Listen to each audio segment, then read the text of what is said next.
Great. Well, thanks so much. I'm delighted to be here today. So I should say I'm really speaking on behalf of Naomi Eisenberger, who's the PI for the studies that I'll be describing today.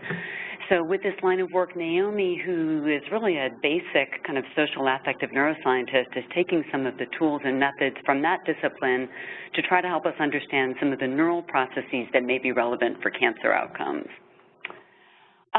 So as Steve nicely reviewed, and I won't belabor, there's some compelling evidence that both social support and social attachment are associated with improved cancer outcomes. Susan has beautifully shown this in her ovarian cancer patients. And this is consistent with the broader literature on social support and health. We know social support seems to be beneficial for health. What are the pathways through which that might occur? Many studies in health psychology have looked at peripheral stress biology as a potential explanatory factor and have shown in general that social support can decrease physiological stress responses, lower levels of inflammation. Again, Steve has done beautiful work in this area, and these may, of course, be relevant for cancer outcomes. But what hasn't really been addressed is what might be the neural underpinnings of some of these pathways. So the question we were trying to address with this line of research is, can we use the brain to try to understand this relationship? And Naomi and our team have been conducted now a series of studies trying to address this question. First, what is known about the neural correlates of social support? Second, which neural regions relate most strongly to social support? First, looking at that in a healthy sample. And then third, the study we're doing right now, where we're looking at that same question in a sample of breast cancer survivors. So I'm going to take you through findings from the first two of those questions. So first, what is known about the neural correlates of social support? So to address this question, Naomi went to the empirical literature, published a very nice review several years ago in Psychosomatic Medicine. And importantly here, she's distinguishing between different types of social support. So what we are usually thinking about in the world of social support is, how much do you feel like other people are there for you, or how connected do you feel to other people? So it's really this perception of, I'm getting social support from others. So I'm going to be talking about that, but I'm also going to be talking about giving social support. So Naomi began this by hypothesizing about plausible neural pathways that could mediate between receiving or perceiving the receipt of social support and some of these biological processes.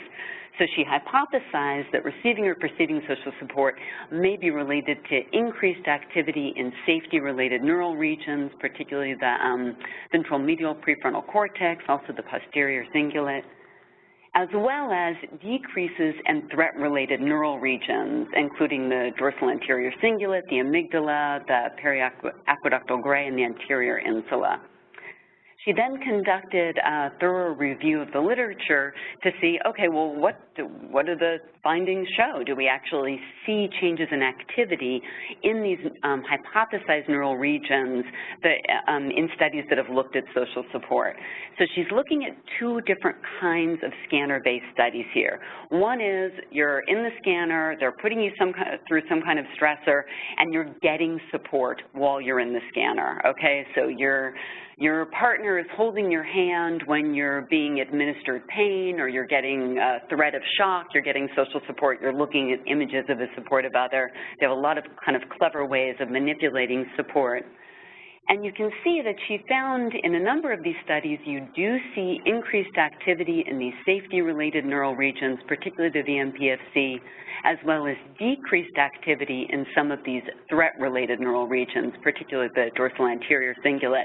And in a number of studies, of course, they're not actually reporting on activity in these areas, so we don't really have data from those. Okay, so this is one way of looking at social support.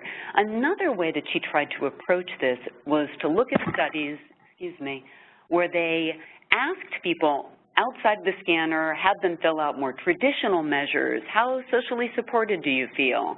And then looked at neural activity in the scanner when people were undergoing stress. So here we're really separating the receipt of support from going through stress. And interestingly, again, what we're seeing here is that people who in general perceive that they feel more supported seem to report lower levels of threat-related neural activity when you put them through a stress paradigm in the scanner. So this is true if you have more reports of daily social support, you spend more time with friends, or you feel more attached to your close others. Okay, so that's focusing on the receipt of social support. So as the social support literature has gotten a little more kind of varied, I think what people also realize is that getting social support can be burdensome. It may not be the support you want. You may then feel a need for reciprocity. There can be some demands of social support. At the same time, there's growing recognition that actually giving social support, being pro-social, may have beneficial health effects. So she then looked to see, well, what might be some of the neural underpinnings of this? If giving social support is associated with health, what are some neural regions that are plausible mediators of this? And here she's hypothesizing that giving social support may activate some of the caregiving pathways that you see particularly in animal models, including, and also reward-related pathways, so including the ventral striatum, let's see what I have here, the medial prefrontal cortex, the ventral tegmental area, and the septal area. And further, again, you may see decreases in threat-related neural regions, and here focusing specifically on the amygdala. So again, Naomi went to the literature, tried to find studies to see if there's any basis for these hypotheses. And in a number of studies, indeed, they found that when you're doing something in the scanner that involves giving support to someone, you're giving an emotional support to a loved one, you're giving monetary support to a family or to charity, there does seem to be increased activity in these caregiving reward-related neural regions. One study also showed decrease in amygdala responding, and most of them aren't looking. What about other types of pro-social behavior? So again, they've got a number of clever ways that they try to manipulate this. So you can imagine that you're doing pro-social behavior toward a friend, you're reading scenarios that elicit pro-social motivation, a host of other experimental manipulations all seem to be generally associated with increases in some of these areas that are related to caregiving or reward systems. So then to follow up on this, again with network funding, Naomi set out to see, okay, well, building on this, let's look at this in our own, in an initial sample of healthy undergraduates and give them all these great measures of social support, including ones that we know predict cancer outcomes, and see what happens in the scanner when we expose people to various tasks. So in this study, we recruited 47 healthy college undergrads, and each of the subjects completed, we had a lot of tasks. That seems to be the challenge of these neuroimaging studies. A lot of different things you want to do when you've got this precious scanner time. So in this study, each subject completed 3 or 4 of these tasks, but the total list included a number of tasks that involve both social threat, like viewing emotional faces, being excluded, undergoing evaluative stress, or social reward, viewing close others, pro-social giving. And then again, we're doing this big self-report battery to try to get at, okay, let's look at the traditional ways people have measured social support so we can see how these might be correlated with neural activity. So I'm going to share with you results from a first study that was done based on this data.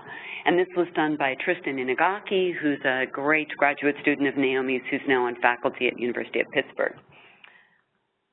Okay, so in this particular subsample, we had 37 individuals, mean age of 22. And the questionnaire measure of interest here was a measure that looks at both giving and receiving social support. So the receiving subscale looks a lot like all the subscales that those of us who look at social support measures are used to.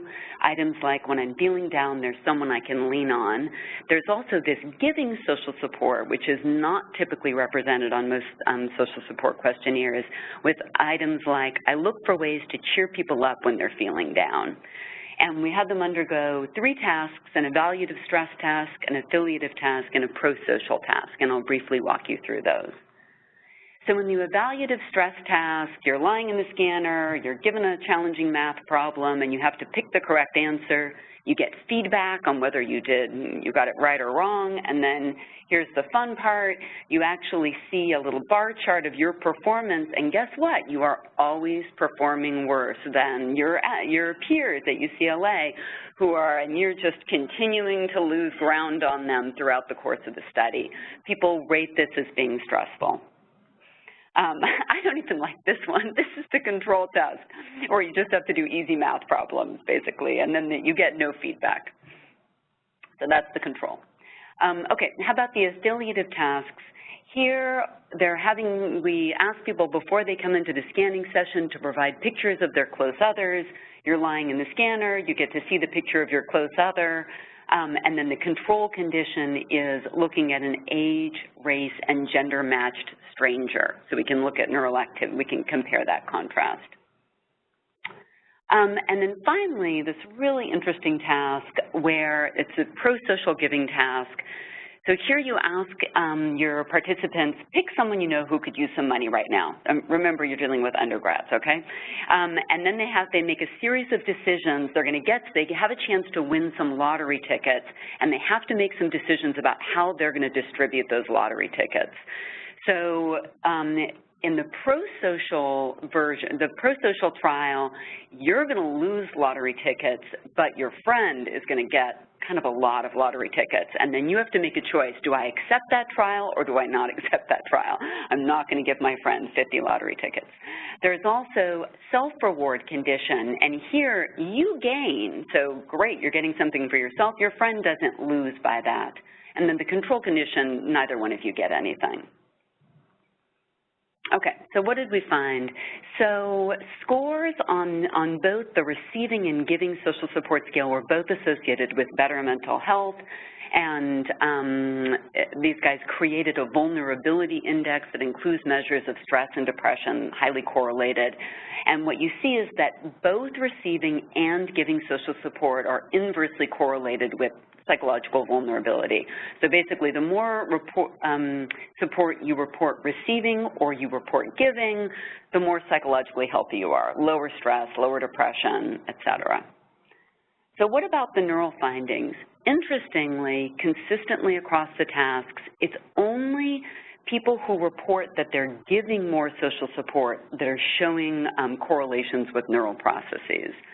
So in particular, giving support is associated with less neural activity in this evaluative stress task. So here I'm showing you a scatter plot of correlations between scores on these social support measures and parameter estimates from ROIs conducted with the regions of interest on the stress task in this case. So you can see there's really no correlation between receiving support and neural activity in these regions during the task. However, individuals who are reporting higher levels of social support, giving more support, show lower levels of activity in these threat-related neural regions during this evaluative task. Similar results when you look at viewing close others, no association between receiving support and activity in the ventral striatum, a reward-related region. However, people who report giving more support to others are showing increases in reward-related neural activity to this task. And you see a similar pattern of findings with the prosocial giving task. Again, you're really not seeing much here for receiving support, but for giving support, those who are reporting more giving are showing more activity in reward and caregiving-related neural regions.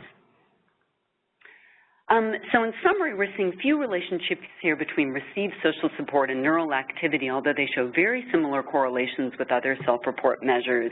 Giving support seems to be consistently related to reduced threat responding, increased reward-related responding. And I think, for me, this has been really interesting. I do most of my work with cancer patients and survivors who, as many of you do clinical and research with these patients, know they are very prosocially motivated. They want to help others. They want to give back. That's why they participate in all these studies where they have to lie in a scanner for 2 hours and get their blood drawn, right? So I think this may be an underexplored construct, this idea about what might be the power of giving support. Okay, finally, we're in the middle now of running a study where we're doing a very similar paradigm, but we're doing it in breast cancer survivors. Really, most of this literature is done with young, healthy folks. So we really wanted to know, well, how can we actually even get similar neural responses in women who have a history of breast cancer? Do they respond in the same way to these types of tasks? And then can we begin to look at correlations with some of our support measures and also looking at inflammatory biology? So we're in the middle of data collection for this study, and just to give you a sense of the eligibility criteria, we're looking at breast cancer survivors diagnosed within the past 5 years who've completed treatment and are disease-free. They come in, they complete a bunch of questionnaires, and they undergo a scanning session where we're doing some of the same tasks I just described for you and some additional ones as well, like this social exclusion task. And then for this study, we collect blood to assess inflammatory processes so we can begin to try to trace, okay, so interesting that you see these different patterns of neural activity. Is there a biological correlate of that? And I just want to finish by thanking the network for their generous funding of this study. For me, who kind of has done research in cancer for a long time, it's really exciting to see some of these really esteemed affective neuroscientists come in and begun to be interested in the cancer problem. So I'm hoping that some of the students who are running all these scanning sessions for us are now going to go out in the world and become cancer scientists. So thank you. I'll take questions.